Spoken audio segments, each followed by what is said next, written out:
Omuyimbi Dr. Jose Chameleone azeeyo e Kenya leero atambudde munnange ate ne Cool Boy kw'ossa ate munnange ate ne Melody Uganda esayidi eno.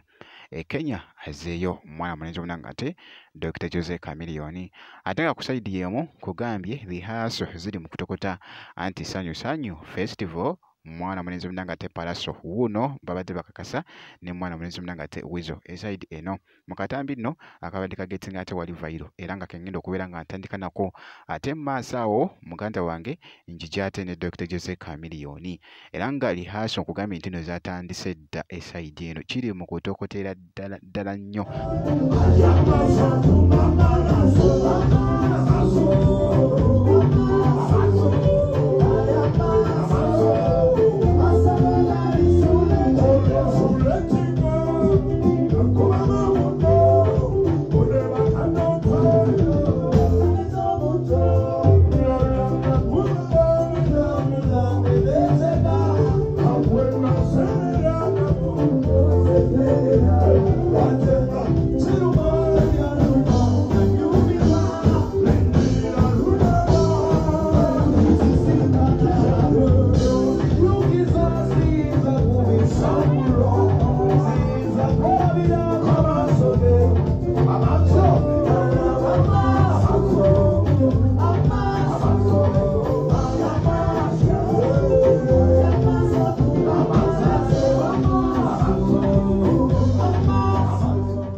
Bwe kityo nno munnange ate bwe kiri mu kutambula esayidi eyo era nga mwana mulenzi ono Pallaso yabadde avuddeyo ku wali n'ategeeza nti nno ne muganda we Chameleone agenda kubeerako ku kivuli kino munnange naye teeberezaamu nkugambye kigenda okubeera eyo ate kigenda kubeera nga kitokota butokosi munnange esayidi eyo. Ye mwana mulenzi munnange ate Pallaso bw'atyo bwe yabadde ategeezezza esayidi eyo era nga bayitaweko n'aba Buganda Kombucha babadde baguze munnange ate tebo nkugambye nga yabukadde 15 mwana mulenzi munnange ate Pallaso bw'atyo era mu katambi ako nga bw'okalaba akabadde kagetinga vailo wali ku mukutu ogwa TikTok esayidi eyo.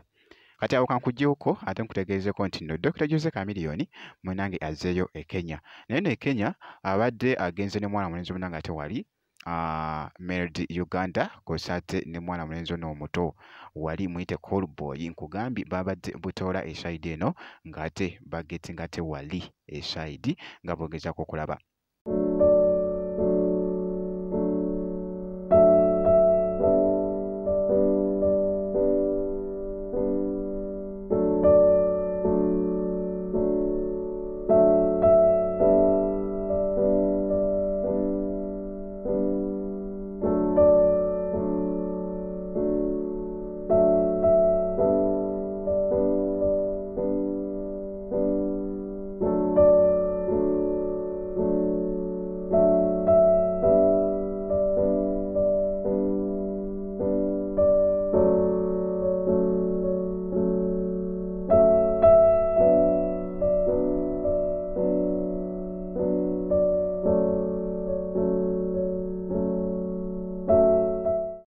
Kakati ne Kenya alinayo munnange ate agenda kushootinga video kw'ossa ate ne programu endala mwana mulenzi ono Dr. Jose Chameleone agenda kubeera nga ashootinga video ne mwana mulenzi omuna Kenya esayidi eyo era nga nja kuba nga mbikutuusaako ate mu maaso eyo kakasa nti no video gimpeera like kw'ossa ate n'okusubscribinga kasita obeera nga tonnaba ate wali kijja kuba nga kitambuya ddala bulungi nnyo kasita obeera nga osubscribinze.